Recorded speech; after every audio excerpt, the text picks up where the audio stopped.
Good afternoon, everyone. Welcome to our guests, the School Board officials. President Williams, welcome today. I'm glad to have you all here in our house. I'll turn it over to you, madam. Thank you, President Klein. It's a pleasure to be here in your house this morning. Good morning, Vice President Baker, everyone. and good morning, Commissioners. We're pleased to be here to share with you this afternoon the Board's Educational Facilities Master Plan. Dr. Michael and staff are ready to make that presentation to you, and I'm hopeful that following the presentation that we'll be able to have a candid and fruitful discussion about our plan. Well, good afternoon, everyone. It's my pleasure to introduce staff and ask them. They're actually going to share our educational master plan. This is a document that's required by the state that we submit. Our board approved the plan back in May, early June, and it was submitted to the state according to the timeline. This is not the money document. This is our planning based on what we can see in enrollment, what we can see from a capital standpoint for replacement, renovation of schools, as well as systemic projects.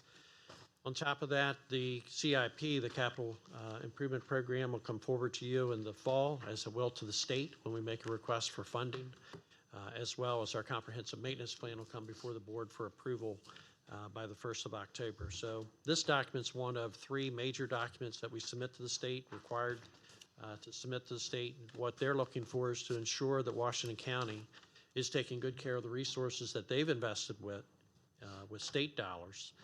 And I hope it's a valuable document to you as well. We've revised our plans substantially over the last couple of years. We've done some creative thinking as we've combined some schools, 2 schools into one, not necessarily at maybe in our best interest or won't necessarily be in the interest of the community, but out of a necessity based on what we forecasted with your team with possibility of available funding. From what I can see right now, we still would fall short to accomplish this plan, and I think that's the work that we need to do together, as Mrs. Williams was indicating. How can we work together to determine what value we'll place on facilities as far as our educational program as we move forward? And with that, I'll turn it over to Mr. Prue. Good afternoon, Commissioners. With me today, Mr. Rob Rollins, who's our Director of Facilities and Planning. We'll walk you through this plan. I'll kind of hit the first couple slides. Rob will get you through the nitty-gritty of what the plan looks like over the coming years, and I think today we're going to close up also with a discussion on a joint committee on our educational facilities that we've had with the county on a staff-to-staff level to bring you up to speed on the work of that committee as well. So as Dr. Michael indicated, the facility master plan is updated annually. Our board did approve it in June. It's submitted then to the state, and the bonus to that is, of course, we can change it on the fly.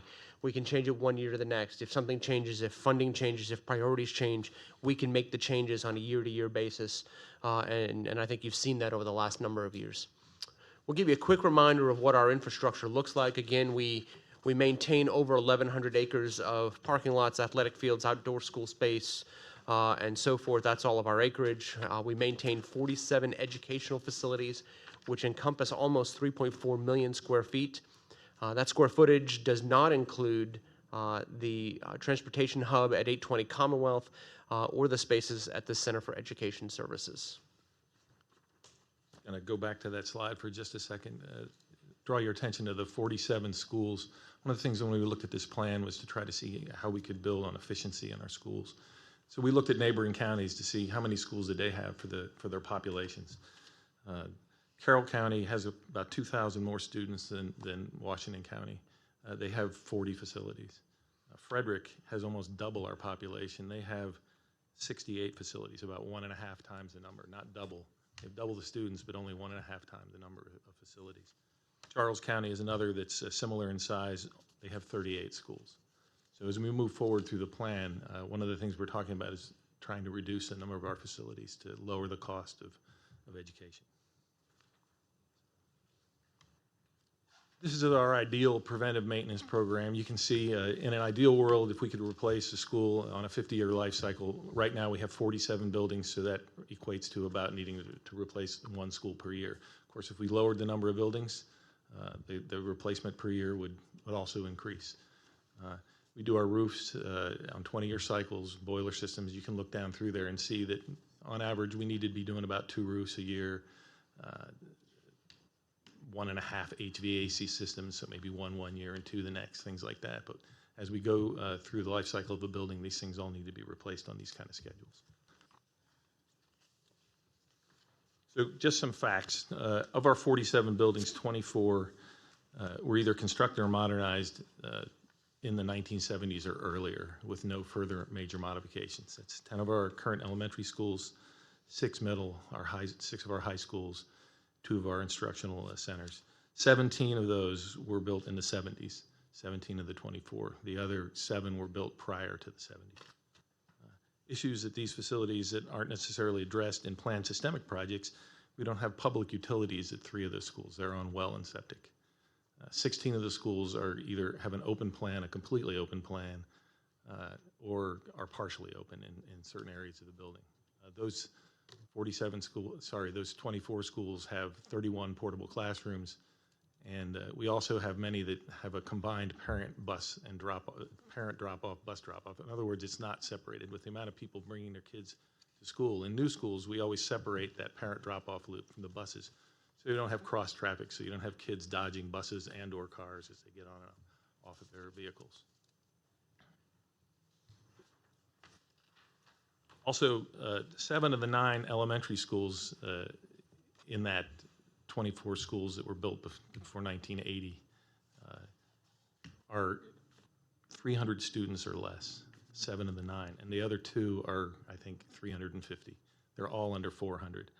So when we look at operational efficiency, small elementary schools cost approximately $1,100 more per student than a large 5-round school. So if we can build a school with a 750 student population, it costs less per student to educate them. So $900,000 less to operate annually. So this plan asks that we begin replacement or modernization of schools as soon as possible. Implement a plan to replace or modernize 1 school every 2 years. Close and consolidate school populations and reduce both construction and operating costs. So it replaces 24 schools with 18. That's the consolidation. We're going to reduce our inventory by 6 schools.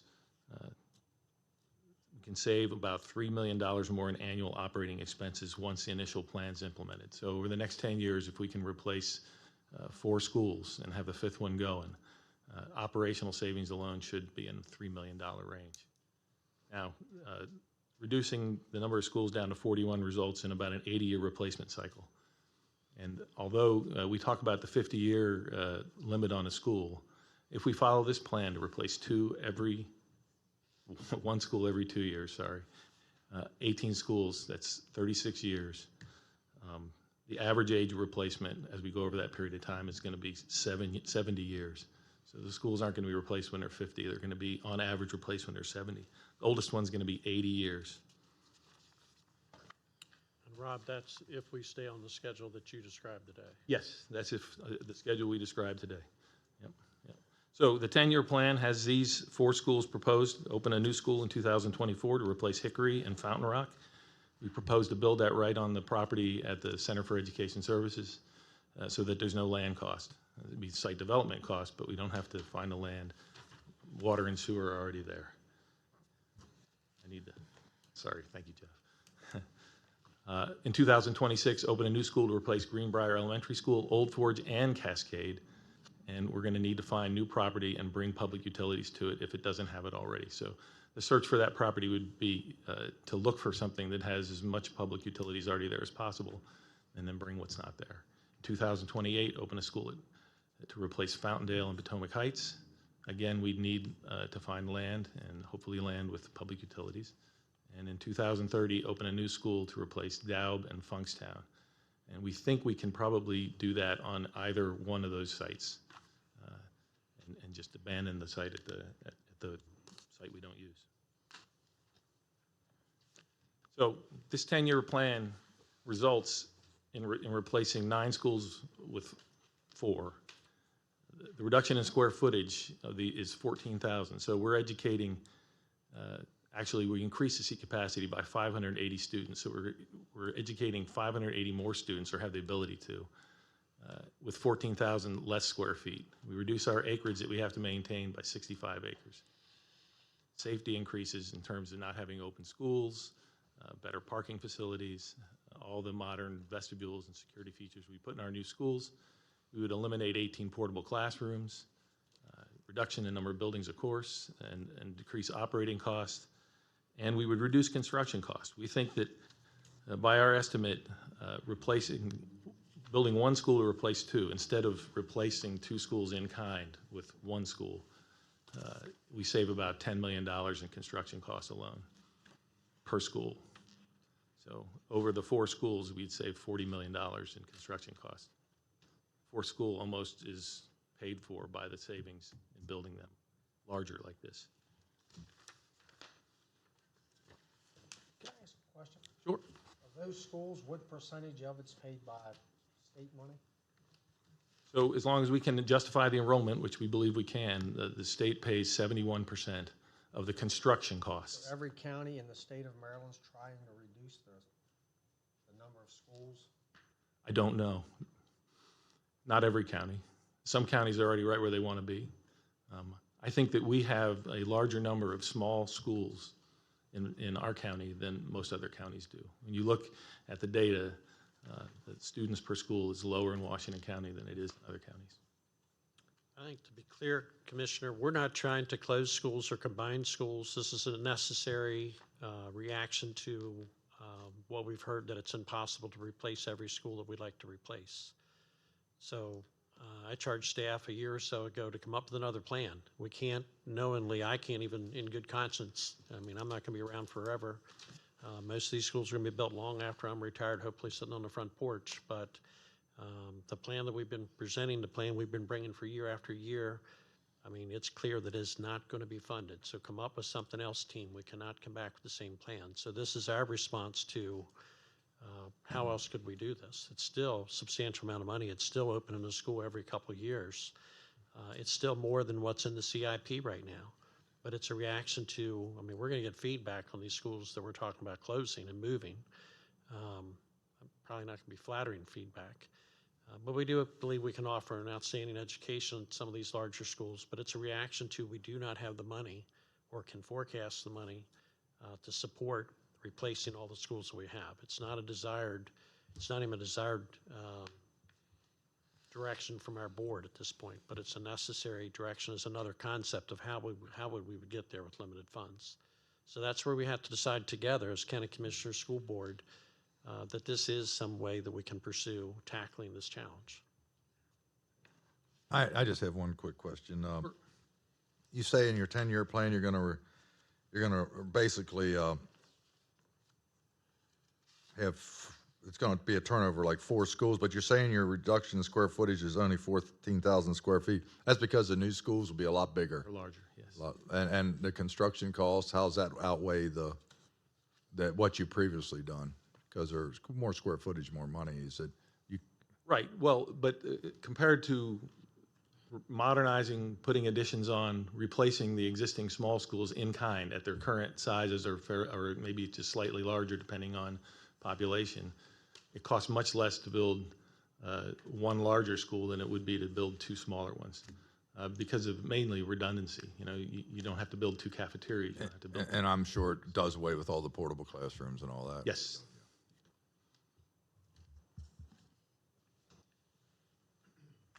So as Dr. Michael alluded to, there are educational considerations too in building these schools. We're going to be able to provide additional dedicated pre-kindergarten space to meet the initiative that the board currently has.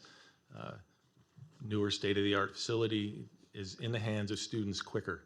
If we're building 9 schools every 2 years, it takes 18 years to get those 9 off the books and replaced. If we can build 4 in those 8 years, we're affecting more students sooner than if we went the other way.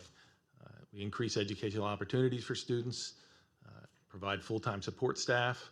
Some of the smaller schools have support staff that is part-time at different schools. It'll spend, you know, Monday at one school and then Tuesday at another school, or a half day and split. So sometimes a counselor or something might not be available full-time at a smaller school for a student that needs it. additional rounds, better mitigate teacher-staff ratios. That's an interesting one to try to describe, but basically, when you have a 2-round school, if you get, which is 2 grades per round, if you have 50 kids, it's 25 kids per class. If the population rises to 60 in that grade, you can either choose to have 30 kids per class or 60 divided by 3, 20. And so now do you provide an extra teacher, or do you stand pat and then the kids aren't getting served as well? In a larger school with more grades, you can spread the kids around a little bit easier and not have quite that impact when you flip between those numbers. And we could provide full-size gymnasiums and play fields for students. Community considerations, if the board so choose, if the Board of County Commissioners wanted to talk about it, we could also include recreation spaces specific, maybe buy land that could have a park on it too. We could share spaces. There's green space and community centers. Again, it would be things that we could talk about between the boards as to whether we wanted to include those kind of things in the new schools and provide opportunities for our citizens. Yeah, those are pretty common in some of the other counties where they, combine a county park right next to the school, and there's some shared space with some of the, particularly ball fields and spaces like that. And I think our sharing several of the gyms through program open space funded gymnasiums, and I think Park and Rec has the Recreation and Parks has the control of those gyms in the evening, has worked out really well. It has worked out good for the community in both budgets. So this slide just shows a schedule of those projects that I mentioned earlier. For fiscal year 21, we'd be asking for funding, the final funding for Sharpsburg Elementary School's replacement, and the initial funding for the planning of, we call it school number 1, but the school that will replace Hickory and Fountain Rock. Now, Sharpsburg is going to cost about $26 million, right? Correct. How many students will that? 471. Thank you.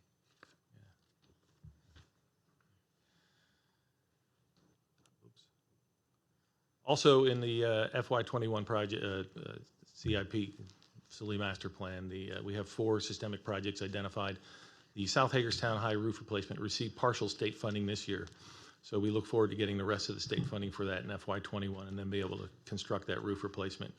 And then we have also asked funding for Smithsburg High, Western Heights Middle, and North Hagerstown High for the projects listed.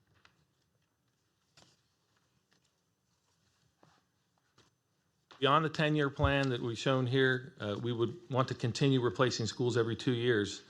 The remaining 15 of the 24 older schools that we started with, it would be 6 high schools, 6 middle schools, 1 remaining elementary school, and 2 instructional centers.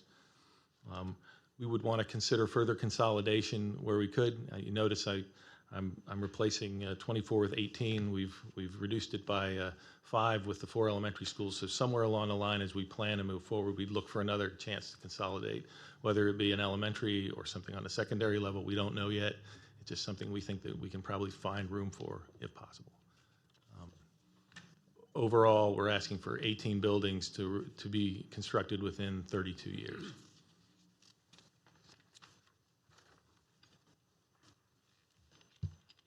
The outcome of this would be to reduce overall capital costs, build fewer, more efficient buildings, efficiency both in energy and in personnel costs. We believe that the new schools develop community pride. I think that our school buildings kind of reflect how a community cares about itself.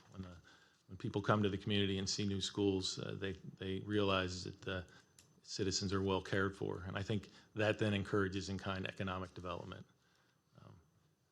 Again, we have opportunities to integrate community centers like we previously talked about, and also with a long-term plan where you have it scheduled and some funding commitments, it lets each community know when it's going to be their turn. So if somebody is saying, geez, you did this school and this school and this school, when it's going to be my turn, if we have a long-term plan, we can show them when it will be their turn. And if we stick to it, people understand that and can buy into the plan.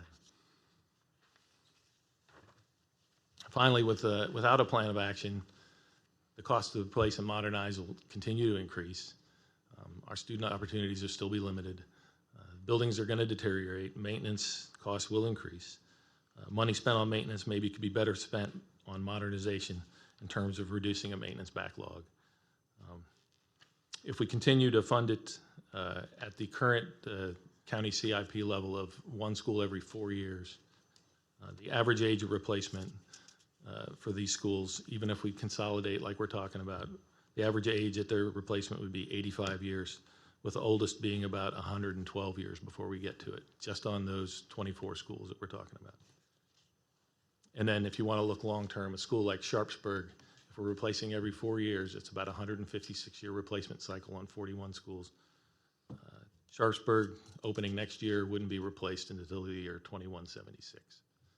So that doesn't seem sustainable.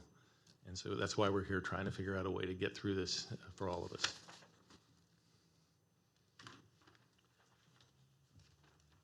And I think, Rob, correct me, I think as we talk about, what we've done and trying not to ask the commissioners for much more than what we've done, I think in the last 10 years, or is it last 15 years, we built 10 schools? Yes. So last 15 years, we've opened 10 new facilities. So, in essence, a building and a half a year, or some years one, some years two, or one this year and then out. You get the idea. The math is eluding me in my head right now. It just lost me. But we're talking about 4 schools in 10 years. So we're in that window of what we think the commissioners have done previously, and we're asking for that type of commitment as we move forward, understanding that the cost of construction continues to increase, as Rob mentioned, about talking about not necessarily having a plan if we continue where we are. In closing, I'm bringing you back really to the opening slide. Again, to remind you, this is a plan we update annually. So we can talk about this, we can come back to it again in 12 months. Our team will start working on next year's facility master plan around March. So we can get a sense of, any conversations you want to have between the boards. If you so charge staff to have conversations about what we could do, we're happy to do that. And we can always bring forth another plan moving forward. And again, as Dr. Michael mentioned, this is the basis for the 5-year capital improvement plan, which staff will be submitting to the Board of Education in September for submission to the state, and then we'll be submitting to your county budget office here, I think, in December, moving forward into your next budget season. So that this is really the basis behind that document.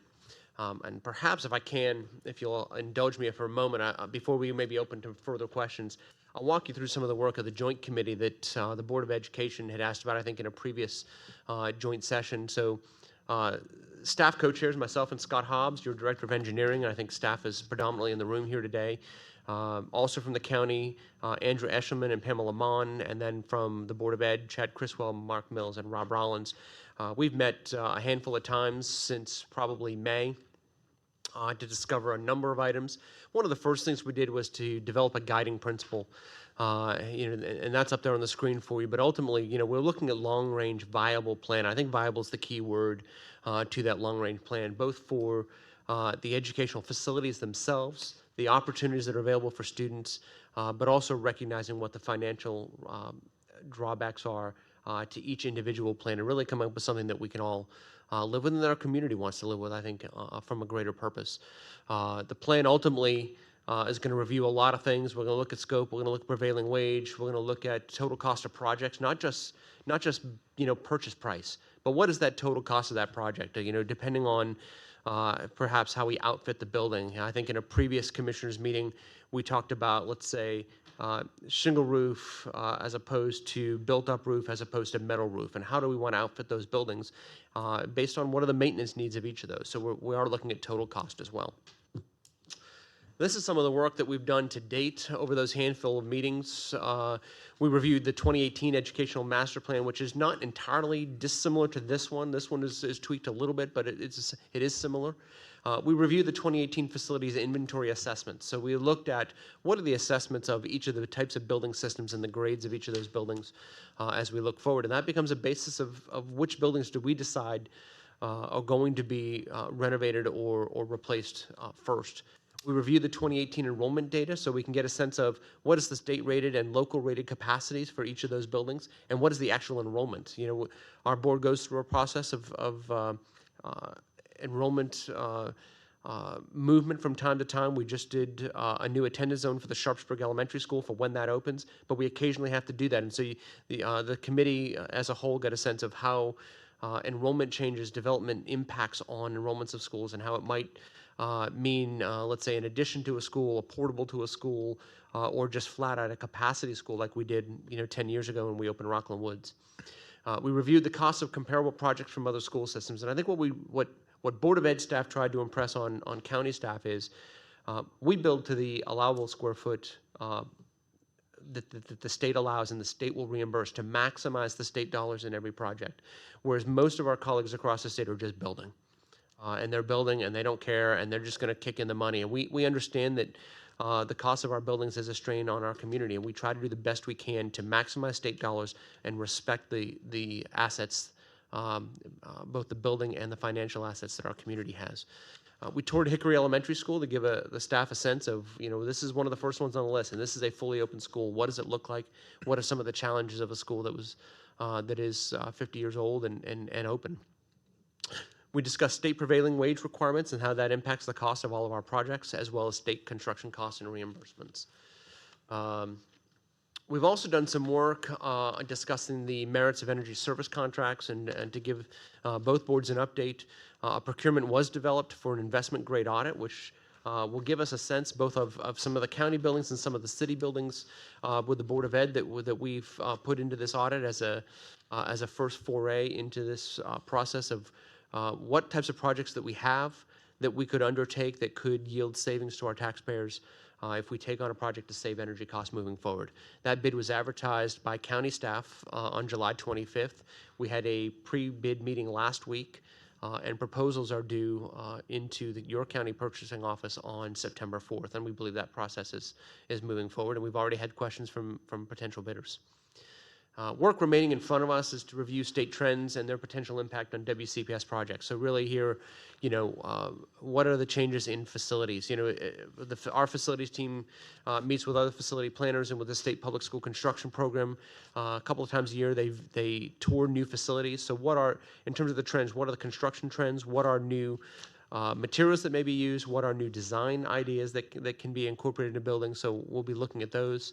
We're evaluating, again, total cost of ownership, and Mr. Gorell at the Interagency Commission on Construction is really focusing on total cost of ownership and generating some formulas for local boards and commissioners to use when they're evaluating cost of buildings.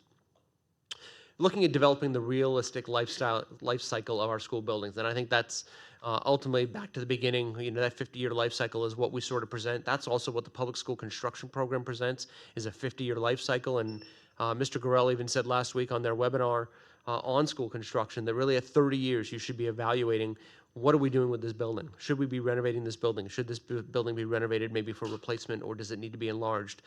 So we're trying to follow that model, but look at what's realistic for Washington County, not just what the state's saying, but what's realistic for here at us in this community.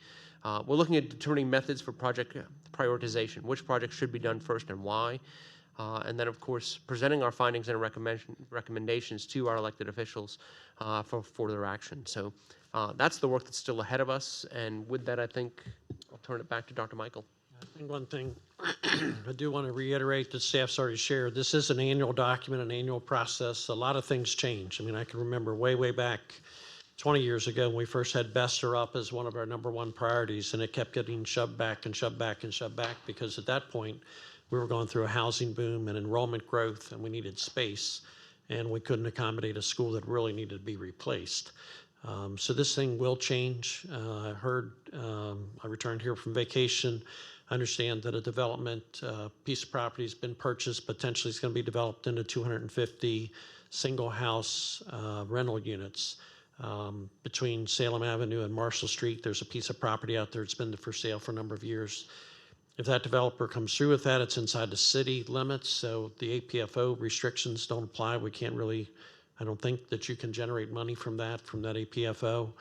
What if that takes off and suddenly we have 250 houses there in 3 or 4 years? We'd have to look at something different than this plan, potentially, to accommodate that type of seat capacity, whether it's adding a 4th or 5th round on the Jonathan Hager or some other plan. All those kind of things that pop up that we can't always forecast, really changes and drives what this plan is annually.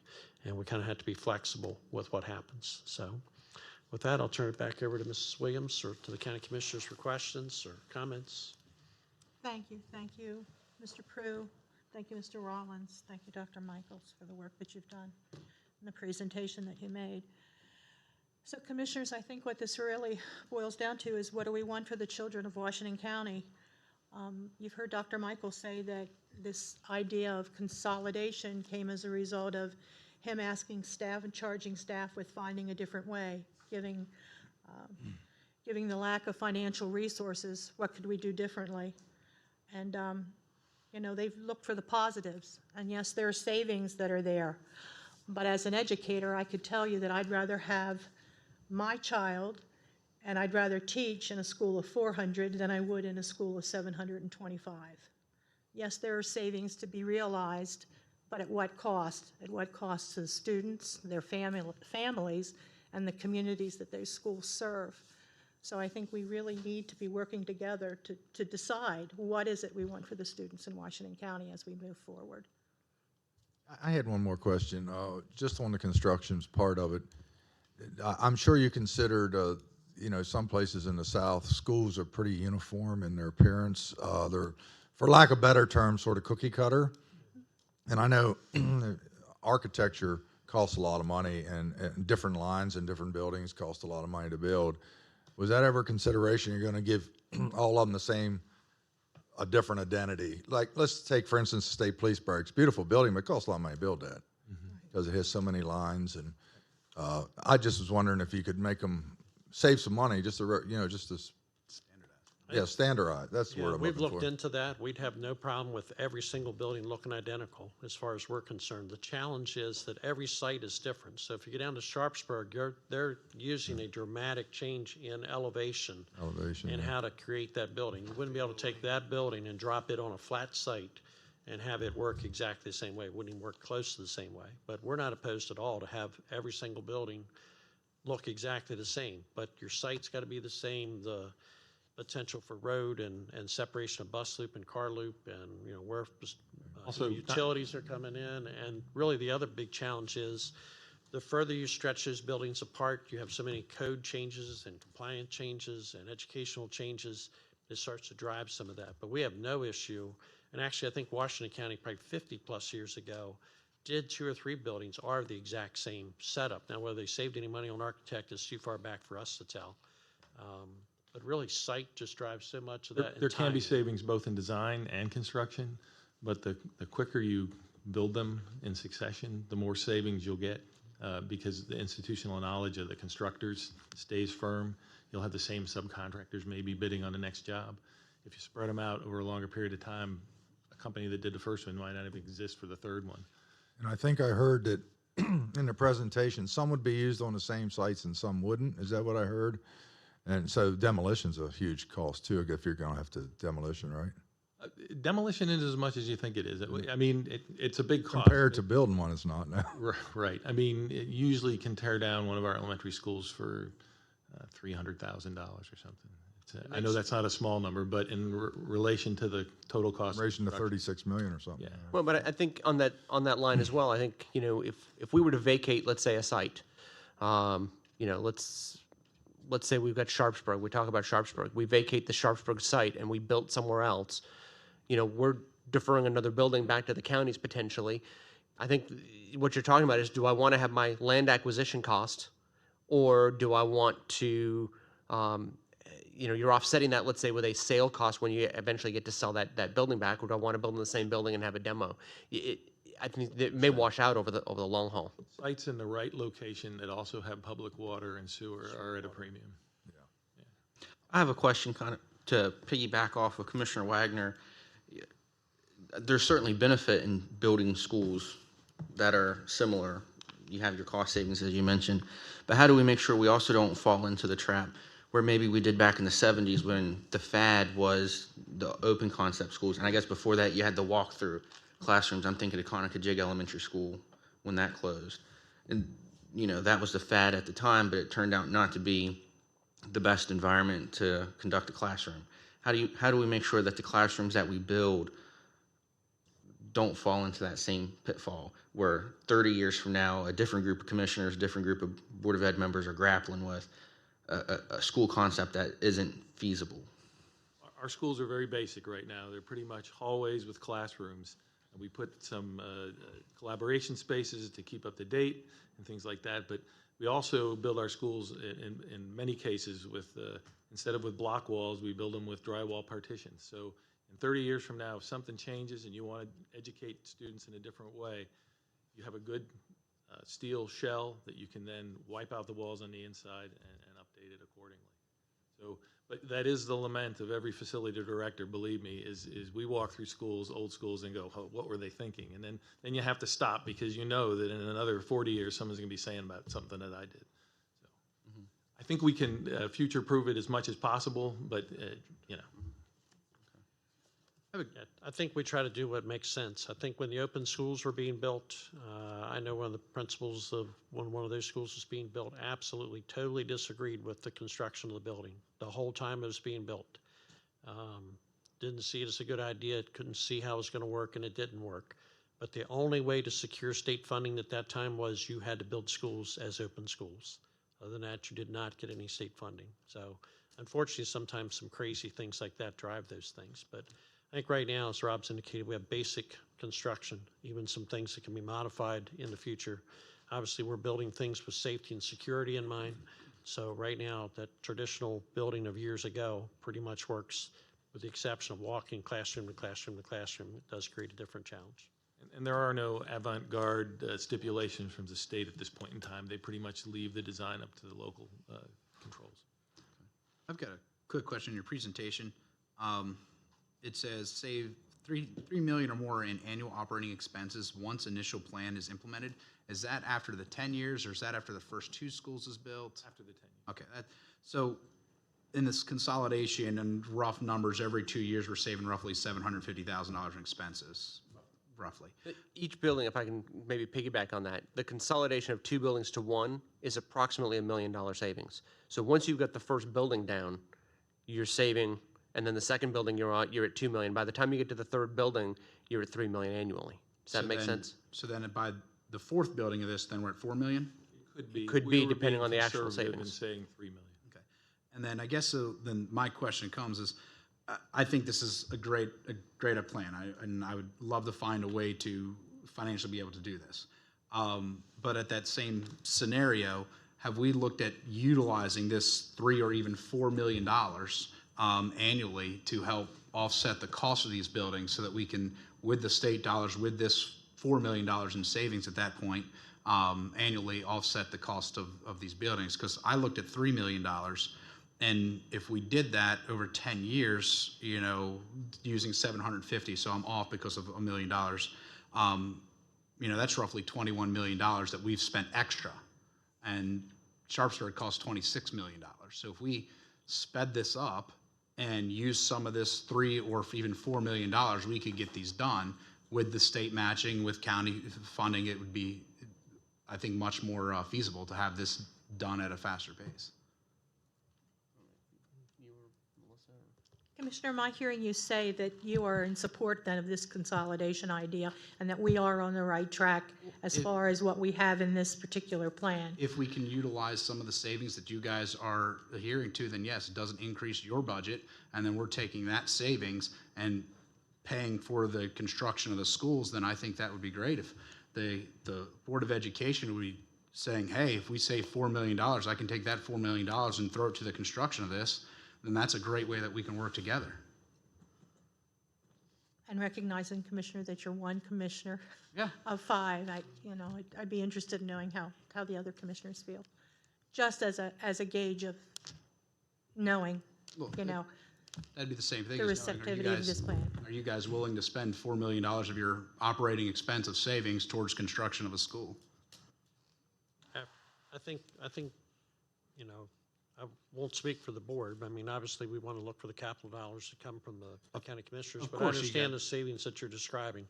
We'd have to get there, though. So we'd have to accelerate the 10-year plan and/or it'd be 10 years out until we'd have $4 million to be able to contribute. This year, we added $1 million to our maintenance budget. Looking at this 80-year replacement cycle, we know that our maintenance costs are going to go up substantially over time. So we did add $1 million that's not going to go towards capital improvements, but is going to go towards maintenance operations just to maintain our buildings, looking at an 80-year replacement cycle. So everything's got to work out perfectly. Our other older buildings can't deteriorate, they can't need other replacements, things like that, but I think it's certainly something to look at. Yeah, and then there, I mean, also in other things, have we looked at, lease buyback programs with public-private partners, similar to what we're doing here with Barbara Ingram with some other schools? Ways that we can leverage not only the state's dollars, but leverage other dollars that we have, because as everybody knows, we have limited funds. And I think that this is a great start. It's just now, how can we get this funded to make it work? And like you said, 10 years down the road, that $26 million schools is $35 million. So, Well, and the $4 million for the savings, hopefully, is $5 or $6 million of savings, but it's inflationary savings, so it's still kind of the same money. exactly. Yeah. I think, from our standpoint in building, we're open to anything, so, that we can do to get these schools built. I know the governor's holding $120 million that may be tied to a program that's administered by the Maryland Stadium Authority. That still has to be fleshed out. We don't know what that's going to become. Might not become anything, we just don't know. But if it shows up as something that we can participate in, there might be additional state money that we can get out of that. And if we have to follow specific rules in order to get it, then that's what we'll do, as long as we're not building schools that we don't want. Yeah. I think a key right now is we have to maximize those state dollars. I mean, we've limited ourselves to even asking for money to stay within state support. Other counties, I mean, Frederick County just goes ahead and builds the school 100% on their own. They ask for, $30 million from the state, they get 15, but they don't stop their construction schedule, they move on. I know it's Frederick County, I know it's different.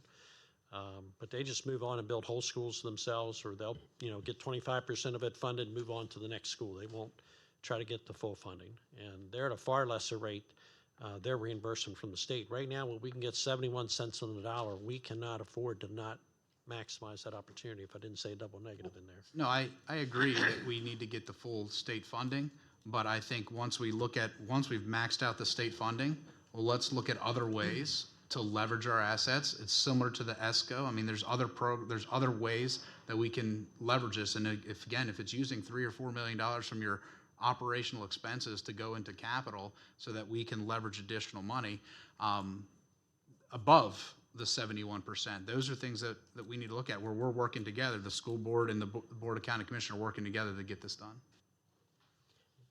I think, and look, I probably ought to keep my mouth closed here, but I'm going to speak, I'm maybe going to say something for the electeds, maybe to hear, but, again, general fund operational dollars are for educating students. And that's part of maintenance of effort, as part of the funding that comes out of foundation grant and so forth. So I think that's something we'll have to review also with MSD finance staff of trying to turn those dollars over into capital to make sure that that's the decision that maybe all the electeds want to do, which is taking dollars intended for instruction and putting them into bricks and mortar. Well, and I know there's things of like annual appropriation obligations. So there's things that can be done. It's just, are we willing to look at those things? And that's where I'm at, is we need to make sure we're willing to look at those avenues, because this is $3 million that if we didn't do anything, we were going to be spending. But if we can keep the educational money here and say that $3 million, we can go over this, then we can get a program like this done, then I think it is benefiting the students in our community. There's some other expenses that perhaps your Joint Capital Improvement Committee looked at. I see one of them here is prevailing wage. There's LEED, which I assume is still a requirement for your buildings. And comparing that in square footage costs can make an incredible amount of difference, regardless of the shape of the earth that the building is put on. Is there any room with consensus here among all the elected officials that we can make a sale to the state somehow that says some of this overhead in creating these buildings is delaying when the buildings can be constructed? Yeah, I think there's been a lot of feedback to the state, pushback on the state for quite a few things that are driving additional costs, but right now the state interest still seems to be in, continuing with those things. Prevailing wage, the reason we use prevailing wage when we do the cost calculation, that's the only way we get the 71%. As soon as we don't use prevailing wage, our match from the state is 50%. 25 now. 25 at this point, that's right, they changed it. So, I mean, they've made it even harder not to use prevailing wage. So we dropped a 25% match from the state, so suddenly we're 25 cents on the dollar instead of 71 cents on the dollar. So that delta of using prevailing wage and not using prevailing wage, we make out, and that's why we make the choice to do prevailing wage on these projects. Prevailing wage adds about 11% to the cost of construction. If And we were to that's- totally build a building on our own, then we would recommend not using prevailing wage. If, you know, we were in a situation we're building Locally a couple funded. buildings totally with local dollars, and I think that's what some of the other counties do. So to put that in terms, 20 or 11% on a $26 million building, that's 2 points. That's about $3 million. That's a fairly big number. That starts to approach what Commissioner Monelschmidt was saying about it reinvesting savings. The other consideration is lead. Do you know what that is requiring? And I realize that's a state requirement, but is that 5-10% more on a building? I think we've heard numbers as low as 2% additional cost. It's not a huge number. It's a huge pain. Certifying the building's the biggest cost, and that doesn't make any sense. You end up spending $100,000 to prove that your building's LEED certified, Right. depending upon the size of the building. But a lot of the practices now are common practices, or your air conditioning and things like that. You want it all to be energy efficient anyhow, so you pick up pretty quick There points is on some some of that. movement at the state level to try to remove or allow counties to ask for waivers from being certified LEED. In other words, write a letter explaining what you're doing to build a high-efficiency building, that we're putting the following systems in, most of which are required by code now. And the energy code speaks to a great deal of that. Yes, it In does. fact, So- there's a great deal of redundancy. So 2%, let's just say 2% on 26 million, still a very large number. Absolutely. Maybe that 2% saved could go towards square footage for changing open schools to closed schools. There's some things that we'd like to work under this committee, that the Joint Capital Improvement Committee or elsewhere, of how can most cost effectively put walls in some of these schools. We have our building code official here today. How can we do things more efficiently? Not to say anyone's doing anything wrong. You're probably looking at it from an investment standpoint, but for the children that would like a wall and the teachers that would like a wall in those schools, I think we should double down on trying to find a cost-effective way to try to get a wall up in a school, not just for the teaching aspect, but for the safety aspect of it. And I think at staff level, if we can do something for that, that could pay significant returns on an investment in our time. The other question as we look around that gets posed is, in the state, certainly there's the same state criteria that are applied statewide. So you look at another county of ours, and it's going to be maybe a similar square footage cost, maybe not. But regionally, if you look in our region to the north, to the south, do you have a handle on what a square footage cost for a school there is versus, bless you, versus here? Because there's some thought process that it's quite a bit more, not because we're in Washington County, but because it's in the state of Maryland and those requirements that we just talked about. Nothing for the elected officials here are responsible for, but ones that all the elected officials here have to deal with budgetary issues. I think when we've looked at the state cost per square foot of a variety of buildings that were built, this is 2 or 3 years ago, the buildings that we were building were coming in or under the state average per cost per square foot. State-wise, yes. Statewide, because we looked at a whole number of buildings. I mean, again, this goes back to part of the challenge of what is our replacement cycle? We could build, I mean, some school systems, I think, build buildings to last 20, 25 years, and they fully intend just to replace them after that period of time. You do a different construction model. You still got to meet code and everything, but you do a different construction model. And that's where I think we need to agree long-term. Is our long-term commitment 80 years, 90 years, 100 years? We need to build a building that's going to last that type of period of time. I think that could drive costs differently for the long term too. I'd rather see masonry everywhere and glazed block and tile and things like that if we're going to expect the building to last that period of time. To be able to clean it, replace it, make it look nice. I mean, drywall, eventually you get it patched enough times. I can tell you a couple of open schools have been drywalled in and they've had so many holes and you can just kind of see the waves the whole way down the walls over a period of time. Still works, but doesn't look good. I think our time is running long. I'll kick it back to Mrs. Williams or to the county commissioners. Can I ask one more question? Maybe a question of Rob or our county staff. AFFO fees were mentioned earlier in the conversation. Do you think we could revisit that as an agenda item on our board to make sure that our APFO fees are in fact adequate? I believe during the recession, there may have been some forgiveness or some decrease in that fee from time to time to spur development when it wasn't happening anywhere in the country. Could we just revisit that, make sure we're charging or we having a fair price? We can certainly bring a summary of APFO fees to you so you see what they are today, yes. Absolutely. There is always that striking a balance of being competitive with our neighbors for prospects and retaining business here that wants to move into a new building and trying to keep those fees low, of course. But we will certainly look at that. Okay. There's any other questions? I probably have one more. I always have one more. 10 years, you plan on building 4 schools. That's your proposal. Plan, yeah. That's your plan. How many did we build in the last 10 years? You said, I think, but I can't. How many schools did we build in the last 10 years? We built 10 in the last 15, so. 10 in the last 15.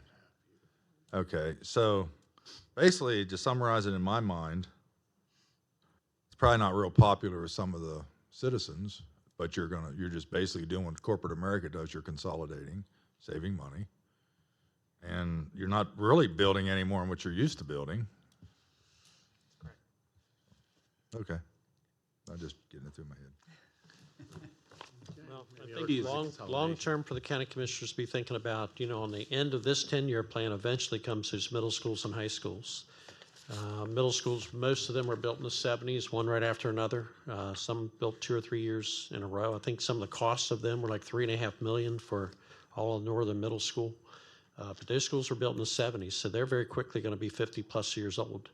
And it won't be long before they'll get to that 80-year mark, even if we do set in on 80 years. And when we start replacing the square footage of a middle school or square footage of a high school, it's going to be substantial. We're still replacing fairly small buildings, even with 750 seats, compared to what a middle school or high school is going to be. First 10 years might be the easiest. Well, they are. Well, also, they generate the most savings. And for clarification to all the elected officials and the staff as well, is that the budgets year to year have gone up both in operating and capital. These budgets have increased. We have not taken a reduction or a cut in budget. So they have been an attempt to keep pace with what the costs have been. There have been more requirements on buildings, as we've discussed, but there has been an increase in budget, and we've attempted to lock in budgets that shows consistently that you can get your 71% match. So there has been an effort. I think it's important to identify that when we talk about capital. Sarah's here. She may want to say something else, but go ahead, Sarah. Been wanting to. No. I think I just have a couple questions related to the plan. Is it safe to assume that each school is approximately $40 million in cost to construct? $40 million over A little bit more. an 8-year period, really? So if we have 4 schools at $40 million, and then, I mean, every year we get approximately, I say we loosely, you guys get approximately $8 million from the state. So if we're constructing a $40 million school in a 2-year period and we get $16 million from the state, the remainder is at the local level. So I just wanted to make sure that Well, the state will keep funding. The state will keep funding. Once it's approved a project, it'll fund it over however many years we keep asking, as long as it's not beyond 2 years beyond the completion of the school. if the So we school could get is, state funding over a period of 4 or 5 years. but then once that school is constructed, if you ask for state funding the following year, does that mean you won't be approved for state funding for a different school? So if the school construction starts, Could or it could not. I mean, we average 8 the last 2 years. We got a little over 11, a little over 12 from the state. So they will increase it. And we just had a conversation with the state 2 weeks ago. And they said, well, sometimes we have to give you a little less and sometimes we have to give you a little more depending on what you're doing. We showed them the same plan we presented to the commissioners, and they supported it as best they can. Of course, they have to deal with 24 other LEAs that are also asking for more money than they have. But It's not to say, you could be right, there might have to be a bit more of a local pickup on the end of something, or it could be that the state comes through, and maybe it's a mixture where they do fully fund their commitment on one school, but maybe not on the next. We just don't know till we get into it. Right, and I understand We have to that. ask, and it's also, I spoke about the governor and this additional money through, with the Maryland Stadium Authority. There could be another funding route that we might be able to tap into. It's all in flux down at the state as they go through this 21st Century Commission and the laws that have been passed in order to make that happen. So, I mean, we just don't know. We also have to be watching additional bills. There was a bill last session on school construction funding, and some of my memory eludes me on the exact facts, but 7 or 8 counties were being allocated 92% of the dollars. Had that passed. Get that through. So the remaining 16 counties were sharing 8% of the funds. And they were big dollars, tens of millions of dollars going to some of the counties that we did not believe was equitably dispersing the dollars based on, at the very least, enrollment. So we need to be on top of that, both of our legislative bodies being on top of that to make sure that something like that, when the additional funds come out, that the state is distributing that money equitably so that we get our fair share in Washington County. That's something I believe the board is also involved with the coalition that will start up the meetings very shortly here. So perhaps that's something we can have a joint voice in. That would be more powerful. But to your point, though, I think your point is that right now the current CIP asks for about $4 million a year from the local funding. Yes, this plan would require more than the $4 million. Right. Excuse me. Right, and that was my point, that, all things remaining constant, I think it's important to understand that over a 2-year period, we have about $8 million in the plan. So if, the state continues to kick in the $8 million per year, and then we have our 8, we're still left short by I think it's 15 million or important so. Just to remind the board, 71% of eligible construction costs. So the state doesn't participate in land acquisition, doesn't participate in architect fees, quite a few other things. So even at a 71%, it ends up being about a 50-50 deal on construction of things, on most things. So we're looking at asking for 8. It would take 8 to keep up with this plan or more. 8 per year. Yeah, and Sarah, to your point, it will catch up with us. And again, that's what a lot of counties do. They fund the project for a couple years through the state, then they eat the rest, move on to the next project, or then will build a whole school on their own while they continue to receive state funding on others.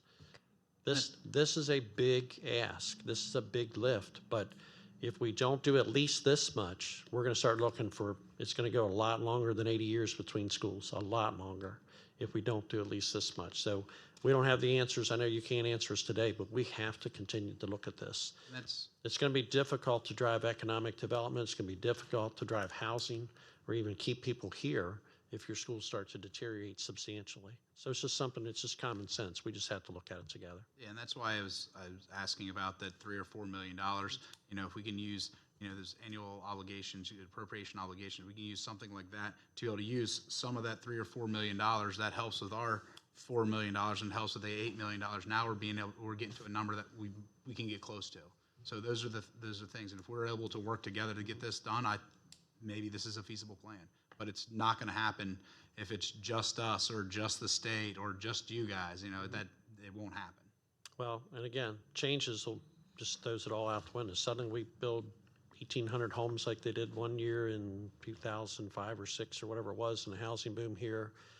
We suddenly need to be building 3 schools like we did when we built Pangbourne, Moggesville, and Rockland Woods all across the same. All 3 were under construction at the same time. All 3 opened at the same time. I mean, we had to keep moving because of enrollment things. There was rumor at one point here 6-8 months ago the state might get out of the systemic business, meaning they don't do roofs, boilers, chillers. What if that happens? And it's left totally at the local level and they're only doing building renovations. That would be a game changer to us. A substantial decline in enrollment in Washington County or a substantial increase in enrollment in Washington County would be a game changer. So, but right now we're not in a good spot with what we currently have, with the current enrollment we have. So we just have to keep figuring this out. Thank you. Thank you, Commissioners. Thank you very much. I think we have one more item for our agenda. Mr. Slocum, would you announce it? Yes, sir, President Klein. Actually, two, if you don't mind. If we could get a very brief update on the School Security Task Force. I know it's something that's near and dear to all our hearts, is the safety and security of the students. Yeah. And then Mr. Stoner's on deck after that for a brief update on the from the Health Department with WCPS. So following the Implementation Security Task Force prior to a budget a couple years ago, we got that group going again. We've met a couple times. I didn't attend the June meeting. I was on vacation during that week, but we've had good participation from fire, rescue, 911, your county staff, our staff, even had county commissioners and school board members there. Continue to look at our security measures that we're doing. We've got a substantial amount of work going on this summer with security vestibules at quite a few schools. Our goal is at the end of this summer that we'll be down to, when Sharpsburg's completed, the new Barbara Ingram will be completed. We'll have our secure vestibules where you come in, you're inside, you're out of the weather, but you're not yet in the building. You'll have to do transactions through a equivalent of the old bank teller window as you do that. So that's one big step forward. We have other things in the plans to look at breezeways, more fencing, some items like that, to try to secure some of our campuses that do have some open areas beyond that people could penetrate the building. We've continued with our servers and upgrade of camera systems, and we're in a lot better shape than some counties as far as our ability to do swipe card systems, cameras, some of that security effort. When I hear some other counties, they're barely beginning on some of the things we've worked on. I know, Jeff, you have anything else you want to add? Well, I think just to give the commissioners an update, through your budget process, you gave us approximately $2 million, end of fiscal year 18, I believe, between money remaining after the Jonathan Hager project and an additional appropriation. So we are methodically working through those dollars to hit the highest needs. So as Dr. Michael mentioned, we have, I believe, 8 or 9 vestibules that we are finishing this summer. He mentioned Sharpsburg and Barbara Ingram. Marshall Street is in design. We've had a few designs back and forth, and that one's been held up a little bit, but that one should be done the end of next summer, as is Boonesboro High School, as we're working through a construction project on a public-private partnership down there. As you may be aware, with the auditorium, the design of the vestibule is being done as part of that project as well. Moving forward, as you mentioned, then breezeways. So like for instance, when you go to Smithsburg High School, you have, the gym is not attached. We have an upper breezeway and a lower breezeway. We're going to enclose the upper breezeway so that students going to gym class on a regular basis will be part of fully contiguous building. But then we still have our ag building. So we'll be looking at fencing on things like the ag building at Smithsburg and Clear Spring High. How do we enclose those? How do we enclose the portable classrooms we have throughout the county and get those to a point that we feel that our students are a little bit more secure as they're making the move? We've installed camera systems inside the portable so that the classroom teacher, before she lets students out, can get sort of a survey of the immediate area outside the door, can also see if someone's knocking on the door, who's out there before they let somebody in. We put some of those safety measures, but they're open. Those spaces are open that someone walking down the street could walk up to a portable. So we have some work to be done there that we need to continue on, but we want to make sure we're hitting our highest priorities as we move forward. Fencing an entire campus, while it might be nice, may not be in the money we have. So we're trying to hit the highest priorities. It's taking a little longer than I had hoped, but I think based on the projects we're going to have, we're going to be ready to move forward with now fencing to get some of these portable classrooms closed in. But I think, unfortunately, I think we're going to run out of money before that can be completed. We were also able to use the $2 million that the commissioners appropriated to leverage that to receive $450,000 in state grants also. So it was very helpful.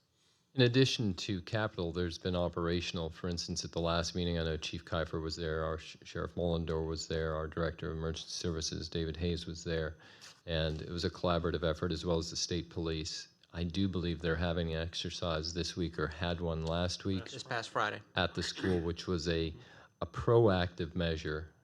So it's not just capital, but it's also an operations approach to be proactive and knowledgeable about how to treat these situations. So I think that's very encouraging, having children in schools, that everyone's working together to be proactive on these, prevent these incidents and then react if necessary. We're constantly pursuing how we can increase our security for our students, staff, and community. The 10 projects, or the projects that Rob mentioned, consolidating those projects, any acceleration we can do with that will substantially increase security. Only one of those schools is currently enclosed. 5 of the other schools are wide open. So that would be a huge security step to get those 5 addressed. Thank you. Yep. And I think we have a microphone, Earl, if you'd like to speak. I think behind Councilman Guessford. I'm sorry, Board of Ed member Guessford. Thank you. I just wanted to take a quick moment to recognize the commitment of the school system and the board on behalf of the countywide opioid response coalition that we have. When we started our initial emergency or crisis response a number of years ago, it was heavily focused on literally the crisis. You know, how are we going to stop deaths? You know, we have an overwhelming number of individuals who are overdosing. We're making gains, but we're still having major issues with that. But now we're trying to balance we have to stem the tide. We obviously don't want individuals to die. We want to stem the tide of overdoses, but how do we get that message out? How do we combat stigma? How do we improve at-risk or decrease at-risk behaviors in the adolescent and pediatric population? And we had an opportunity, as we often do, to sit down with Dr. Michael and staff a few months ago and really review where we are, you know, what our plans are, where do we want to go. And I just wanted to commend them, him and his staff, and especially Dr. Bishop. She has done a yeoman's job over the past couple months of really coordinating with us. And really, the take-home point is we recognize that the school system has the captive audience. And everybody in the world wants to be there.